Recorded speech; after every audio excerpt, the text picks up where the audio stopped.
اسمعني كويس، في 5 حاجات لو ما عملتهمش في حياتك هتفضل تعيد نفس الفيلم كل يوم، وهتفضل تقول انا ليه ما بحققش اللي انا عايزه، انا ليه دايما مش مرتاح، انا ليه دايما متاخر. ركز في الفيديو ده لانك هتخسر كتير لو وقعت في نفس الغلطات اللي انا وقعت فيها قبل كده.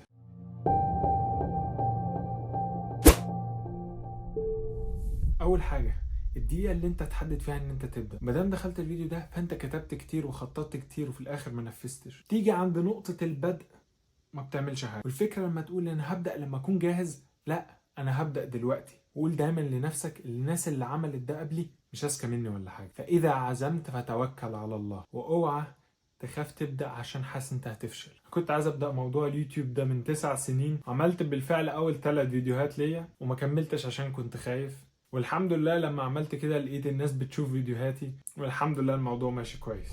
رقم 2، لو ما بطلتش تقارن نفسك بالناس مش هتنجح والله. انت كل ما بتبص على غيرك بتنسى تبص على طريقك. ده غير كده ان اللي انت بتبص عليه ده عنده مشاكل مش باينه، هي حياته مش ورديه زي ما انت مفكر. اكتر مقارنه صحيه ممكن تعملها ان انت تقارن نفسك النهارده بنفسك امبارح. في ناس كتير اعرفها عايزه تسافر، وفعلا لما بتكلم معاهم بتحس ان عندهم الشغف ان هو عايز يسافر، ومش تقليلا من الناس دي والله، بس هم عندهم مشكله البدايه وعندهم مشكلة الاستمرار. رقم 3، لو ما نظمتش وقتك عمرك ما هتعمل حاجة. عمرك بيضيع وانت على الموبايل. موبايلك اكبر عدو ليك. وما تعملش جدول معقد، خليك بسيط مع نفسك. قلنا قبل كده تحط اهم 3 مهام لازم يخلصوا النهاردة. وفي ناس تانية بتمشي بقاعدة 1 3 7.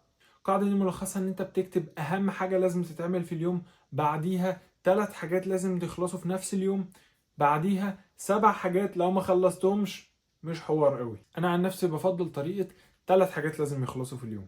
سمعت قبل كده حد بيقول لو خسرت فلوس هتعرف تعوضها بالوقت، بس لو خسرت وقت مش هتعرف تعوضه بالفلوس. ولا تسرفوا ان الله لا يحب المسرفين. والاسراف هنا بس مش في الفلوس، في الوقت كمان.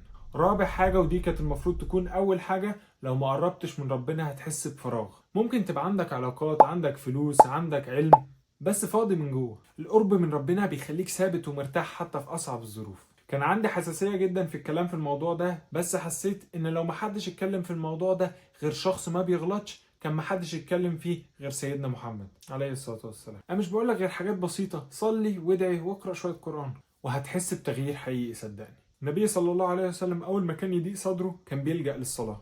5، لو ما بطلتش تسمع لكلام الناس عمرك ما هتوصل لحلمك. زي مثلا اول يوم ليك في الجامعة او المدرسة والشغل، بتلاقي فئتين من الناس، فئة تفتح نفسك وفئة دايما بتشتكي. انت بتختار. انا للأسف كنت في فترة من الفترات ديت من الاشخاص اللي دايما بتذم. انا كنت ناقم على المدرسة وكنت ناقم على الجامعة وكنت ناقم على الشغل، وللأسف ساعات بكون شخص بشكي كتير. بس من فترة كده فكرت في الموضوع، حسيت ان انا ممكن اكون بضر الناس اللي حواليا من كلام اللي انا بقوله. ما كنتش اقصد اضر حد بيه، بس للأسف الكلام ده بيعمل تأثير سلبي على الناس اللي حواليا. فمن فضلك بص لنص الكوباية المليان. لما تدخل مدرسة او تدخل الجامعة او تدخل شغل جديد، اكتشف بنفسك ايه الحلو وايه الوحش، ودايما بص على الجزء الحلو. ما تسمعش كلام الناس اللي كانوا زيي وكانوا دايما شايفين الدنيا سودة. لو فضلت تسمع كتير مش هتعرف تمشي. اختار مين اللي تسمعه، وبعدين ما تجرب. ما تجرب يا اخي، انت عندك حاجة تخسرها؟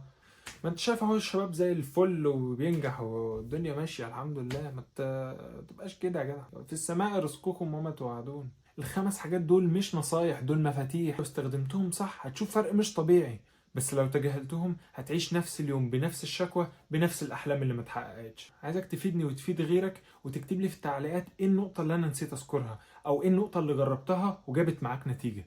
ولو الفيديو ده لمس فيك حتة صغيرة بس كده، شيره مع حد من صحابك، والدال على الخير كفاعله. واعرف ان دي حاجه برضو ربنا هيكرمك عليها. بس يا سيدي، واشترك في القناه بقى عشان نحاول نساعد بعض كلنا نكون احسن مع بعض. وما تنساش تشوف الفيديوهات اللي فاتت عشان اكيد هتغير فيك حاجه برضو. والسلام عليكم.